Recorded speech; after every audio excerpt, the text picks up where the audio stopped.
Welcome to County Portal, your simple source for local government services and public records. Let's get started. So, how much does it cost to run for the House of Representatives?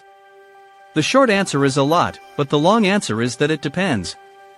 The average winner in a recent election cycle spent around $2.5 million to secure their seat, but this number can be much higher or lower based on the specific race. Let's break down where all that money actually goes.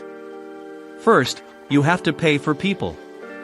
A modern campaign is a professional operation that requires a paid staff, including a campaign manager to run the show, a communications director to handle the press, a field director to organize volunteers and get out the vote, and professional fundraisers, because it costs money to raise money.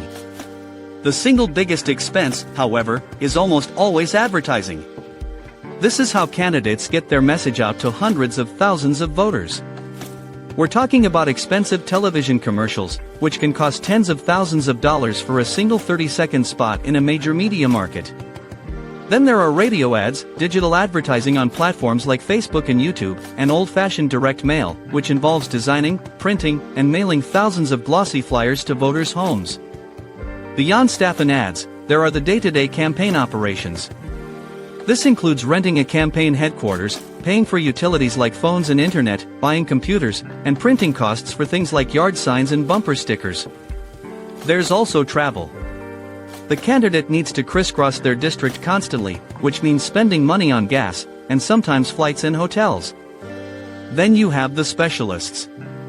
Campaigns often hire expensive political consultants for strategy, polling firms to test messages and see how the race is shaping up, and media buyers who specialize in placing ads effectively. It's also crucial to remember that a candidate often has to fund two campaigns, a primary election to win their party's nomination and then the general election against the other party's nominee. The cost also skyrockets depending on how competitive the district is. A candidate in a safe district where one party is dominant might spend far less than someone in a tight swing district race, where both parties are pouring in millions to win. The money itself comes from a few key places: individual donors giving anything from $5 to the legal maximum, political action committees or PACs, and sometimes, the candidate's own personal wealth.